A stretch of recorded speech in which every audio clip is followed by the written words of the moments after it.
Welcome to the Sky at Night from my observatory in Chelsea, and we're all here waiting for the start of the transit of Venus.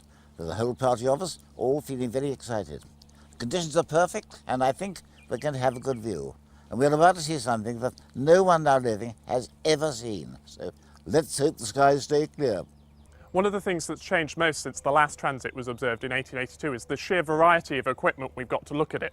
And we've got good examples here today. This is a typical modern telescope with the filter film over the front and over the finder, so it'll be perfectly safe. And we'll line that up using the shadows just to tell when you're looking at the sun. This is a Hadron Alpha telescope, picks out a particular level of the sun's surface, and we'll be using that to look for prominences and solar activity later on. This, Patrick's first telescope, still works of course, and we can use it just to project the image of the sun onto this piece of paper, and we'll easily be able to watch Venus moving across the sun's disk later on. So all we have to do now is hope the skies stay clear and wait for a good transit. What is a transit of Venus? Well, there are two planets, Mercury and Venus, which are closer to the sun than we are, and therefore sometimes pass between the Earth and the sun and appear as black disks against the sun's face. Mercury transits quite often, Venus doesn't. The last transit of Venus was in 1882. The next will be in 2012, not seen from here, and then no more until the next century. So this is something very special. So far as we're concerned, it is a one-off. Okay, Bob, so we're 6 o'clock, we're just 10 minutes, 15 minutes away from the start of the transit, and you've probably got the most high-tech way of viewing it here. What are you looking at? I'm looking at the sun in a very tight frequency band. I'm looking in hydrogen alpha. What I'm actually doing is I'm seeing the hydrogen on the sun, and I can see the top half of the photosphere. Right, so you're further out than the visible surface. A little bit more, not very much, just right. a little bit. But there's one or two really, really nice prominences right, 'cause on you're it. picking out the active areas on the sun. Yeah. And we looked yesterday and there was absolutely nothing. But it's fantastic today. It couldn't have been better. I mean, I can't believe this. There's a massive prominence on the side. It's sticking right out, and I'm just really hoping that what we'll do is, as Venus comes into the top part of the photosphere, I'll begin to see it. Yeah. There's a bit of a bet on between everyone how early I get it. That's right. This is the first time, of course, we've seen the transit of Venus in Hydrogen Alpha. This technology wasn't around 123 years ago. So. I don't actually know whether we can see it in hydrogen alpha. And does it have the black drop effect in Hydrogen Alpha? What do you I don't think? know. So something else we won't have seen at the last transit was here with Jamie Cooper sitting with a laptop. So what are you hoping to use the computer for during the transit? Basically very simple. We've got a webcam, or a modified webcam. It takes a short movie, so you get those little seconds where there's very steady seeing. We take those frames out of the movie and create an image. Fabulous. So Damien, we're now probably 5 minutes away from the start of the transit. How's it feel? I think it's very exciting. Everyone here is excited and really looking forward to, for it to start. What's the view like through your telescope? Yes, Found the sun? Yes, it's looking quite good at the moment. We've only got like 15 minutes to go now, so if that. yes, so not long. And you're working in just normal visible light. That's right. Yeah. Now we know the transit is about to start. Yeah, I've got it in H alpha. It's there. It's right on the very limb. I can see it just cutting through the top of the photosphere. Can't see it on the projection yet. I can see it just coming in on the edge of the disc now. There's a very small bite taken There out it of is. There's Venus now. Just first contact, a tiny notch.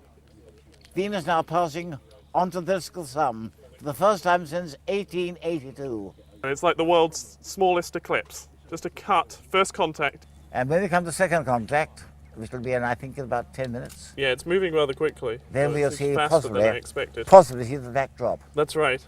So Damien, it's really clear now on the projection. We can see Venus is half onto the disk. What's the computer showing you? Yes, it's showing Venus about halfway onto the solar disk now. Yes, it's looking very clear. About 4 or 5 minutes' time, we should see the black drop. Now, how's the contrast? Because one of the things about Venus is it's incredibly dark, much darker than any sunspot. Yes, it really just looks like a small bite has been taken out of the edge of the sun at the moment. That's right.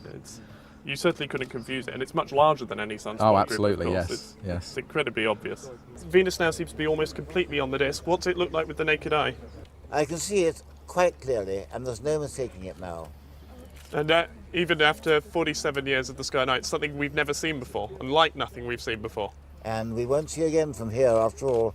This really is a one-off, and I'm so glad we have these perfect conditions. Exactly. It's nice to have a blue sky for something It really astronomical. is. I think that's second contact. No, it's not yet. No, not yet. There's still a faint sliver there. It's nice to have the high-resolution people behind us, so Exactly. they can keep me right. It just illustrates how difficult Well, this would be. well, you have my first telescope. And it's about the same size as Horrocks telescope, Exactly. of course. Very so close. we like to think we're the authentic ones in the garden, and this is the modern approach behind us. Telescope I had when I was 11 years old. Did you think then you'd be seeing the transit of Venus with it? No. And there is the black drop. No question about it. It's quite unmistakable. If we tried to time the moment for second contact, we couldn't have done it. So the black drop really exists in the visual light anyway. It doesn't happen in H alpha. You don't have a No, black drop not in at H all. alpha. I've just got a straight disc. That's something that no one said before. There's No. no black drop in H alpha. Well, I can't see a black drop. Anyone else see one? So second contact's now okay. I think the black drop's gone, Patrick. If you have a look. Has? I did. So I think but we saw it clearly with the projection through the telescope, the old-fashioned way of looking at things. But the people using webcams, using modern cameras, didn't see a black drop, which is the first time, as far as I know, anyone's seen the transit of Venus without seeing that. Have optics improved? Have cameras improved? I wonder. We used to think the black drop was due to Venus's atmosphere. We now know it's not. The Venus does have an atmosphere, a very curious atmosphere, and Venus indeed is a very curious kind of world. A little while ago, I talked to Professor Fred Taylor. One of the things that worries us about Venus, apart from trying to understand the very high temperatures and pressures on the surface, is the dynamics of the atmosphere. We think we understand the dynamics of terrestrial planet atmospheres, particularly the Earth. We use this knowledge for weather forecasting and so on. When we try to transfer that to Venus, it all goes wrong. Because Venus has tremendously high winds around the equator. They're actually stronger than hurricane force, more than 200 miles an hour, blowing constantly around the equator in this very dense atmosphere. It's absolutely remarkable, and we don't know what's driving that. We'd really like to get more data on the meteorology of the atmosphere and try to understand this strange behavior. At the poles, Venus has an enormous vortex, thousands of miles across, which turns out to be double. Instead of a single eye in the middle with air descending, which is what we expected, it's actually double, and there are two vortices going around the pole, and the same thing at the other pole. This again is behavior that doesn't correspond to our understanding of terrestrial planet atmospheres. And of course, Venus has a very slow rotation, 243 Earth days, longer than a Venus year, but the upper clouds go on in 4 days. Yes, that's what's so remarkable. It's 60 times the speed of the surface underneath. And also, in a sense, opposite to that of the Earth. That goes back to front. Yes, everything goes back to front. That's right. That's something that's telling us something about the very early history of Venus that again we don't understand.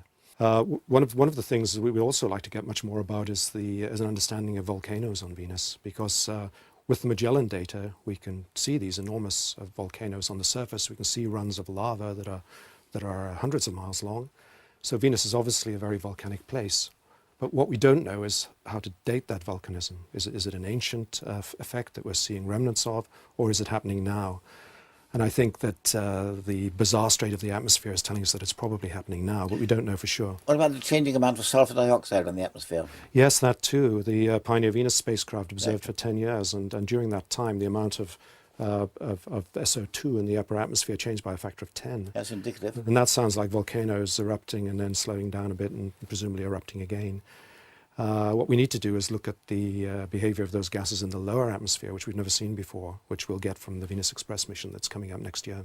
I remember the time when Venus was called the planet of mystery. Well, we found out a lot, but there's still a large number of problems remaining. There certainly are, and I think it gets more mysterious the more we learn.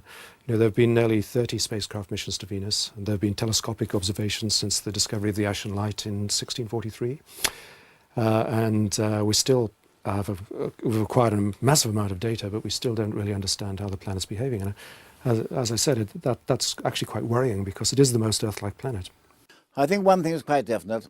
There can be no life on Venus as we know it, and probably never has been.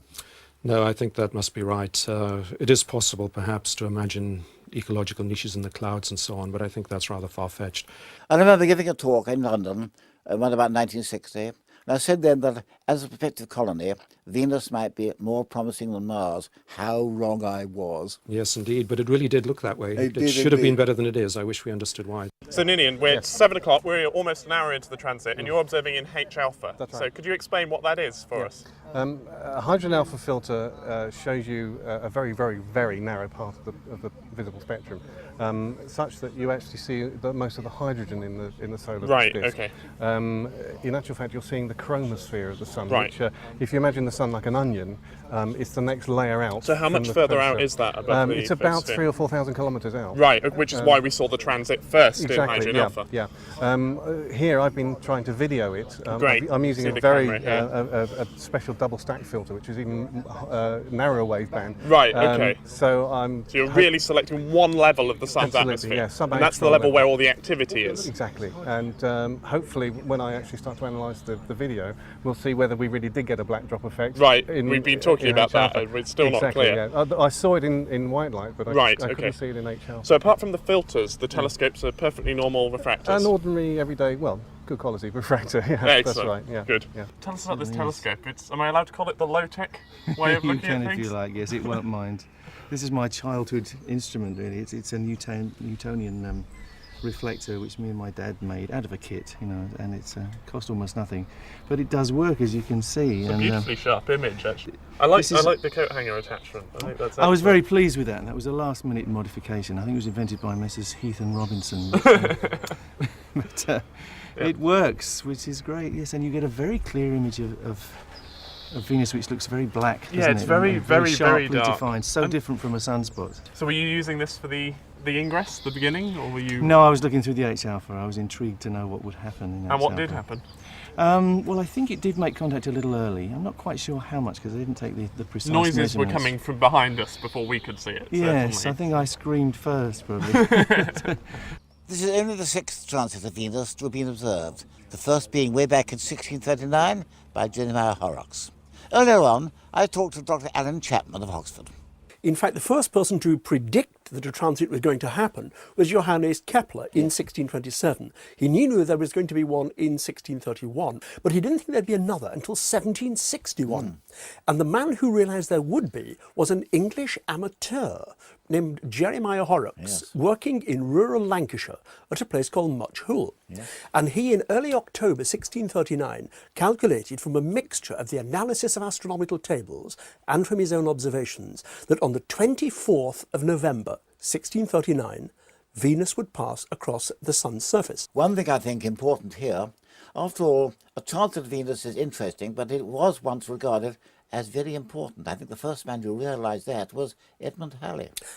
The first recognition that the transit of Venus could be used to measure the distance of the Sun, the solar parallax, was indeed, as you say, Edmund Halley in 1678. Now, in that year, he was in the southern hemisphere on the island of St. Helena, and he happened to notice Mercury crossing the Sun's disk. And it suddenly occurred to Halley, if I can observe Mercury here in the southern hemisphere, and there are, let's say, people in England or in Paris observing it as well, well, we'll see Mercury in a slightly different part of the Sun's surface. And if you can then triangulate that great baseline, as it were, from, let's say, London to St. Helena, then, using a sort of sophisticated surveying technique, you could measure the distance of Mercury and measure the distance of the Sun. But what he realised is that the Mercury transit itself was too quick and basically Mercury was too small. He then had the brilliance to recognise in 1761 Venus would pass across the Sun's disk. And he did all the basic mathematics between 1680 and 1715 and published these in the Philosophical Transactions of the Royal Society. This was to alert astronomers worldwide. Now, by the time that you get to 1761, everybody is getting ready to see the transit, and particularly England and France, who at that time had the finest astronomers in the world. But all the observers who saw the 1761 transit all recognised that there was one big problem they hadn't expected. To measure the distance of the Sun accurately, you needed to be able to time precisely when Venus entered and left the Sun's disk. And they all reported a thing which they called the black drop, a sort of blur.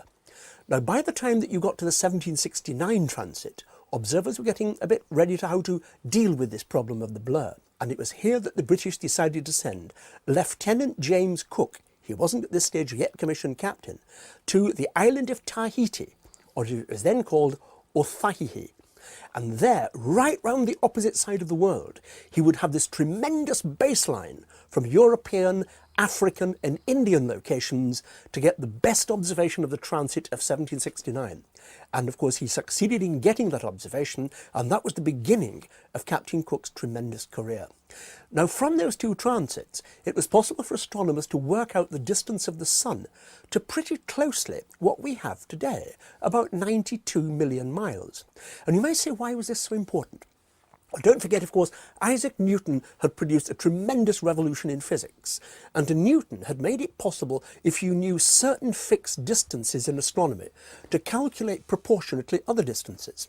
And people like Neville Maskelyne, the Astronomer Royal, and even Halley earlier, had recognised that if you knew exactly the Earth-Sun distance, then you could use that as a measuring rod to measure the distances of everything else in the solar system.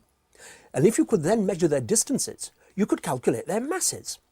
So by 1790, we not only knew the dimensions of the solar system pretty well as we know it today, but we'd also been able to calculate the planetary masses as well. All the same, though, they were still going to observe the 1874 and 1882 transits to hopefully get still better results. Absolutely. By 1874 and 1882, there was a tremendous project to get even better results. And of course, the English Astronomer Royal, Sir George Airy, was the real organiser of the 1874 transit.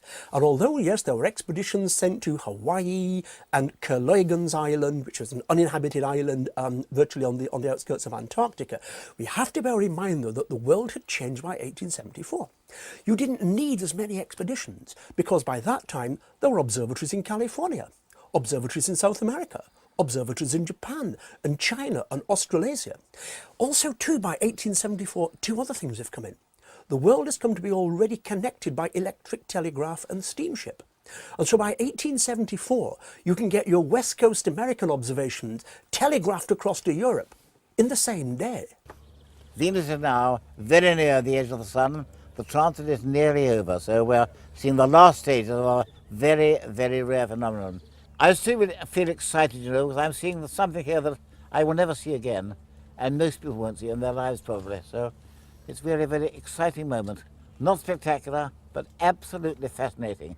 And we've been privileged down here to have a splendid view. The weather's held out throughout the entire transit, which is fabulous. There's hardly a cloud in the sky, and what haze there has been has actually steadied the atmosphere, so we've got much better pictures from the telescopes behind us. Now, there's no sign of the black drop yet, Nothing. and still a certain amount of brightness between the limb and the planet itself. There, is that the black drop Yes, there? yes, that's it. You can see it there. Yes, can- that's the black drop. There it is. There is the black drop. It started. There's a, yep, so Yes, it's in there. Hydrogen Alpha from behind me, I'm hearing it's still there, but we can definitely see that it's There is. almost reaching out towards the limb. Yes. Isn't it it's there. exciting? It's It's fabulous. there. It's fabulous. We can That just is see that. definitely- Absolutely wonderful. That definitely is the black drop. A Yep. thing we'll never see again. It's almost clearer than it was when it went onto the disc, Patrick. I think it's definitely clearer. In a very few minutes now, the last chance will be gone, and that will be the end of the transit of Venus. It's I going. think that's going now, Patrick. It's going. I think I've got to say, I think that's gone. I can't It's see gone that. now. I think can't I've see got to that say anymore. yes. I've got to admit I've lost it. They've still got Venus, goodbye. Goodbye, Venus, and thank you. Well, that was absolutely great. One of the most exciting things I've ever seen. Not spectacular, but among the most fascinating objects one could possibly imagine. And certainly, down here we had a carnival atmosphere, perfect conditions, and really a wonderful day, one we won't forget. When I come back next month, we'll go much further afield. The Cassini-Huygens probe is on its way to Saturn and will first encounter Saturn's curious icy moon, Phoebe. But to play us out now, a march composed by John Philip Sousa for the last transit, called it the Transit of Venus. So until next month, good night.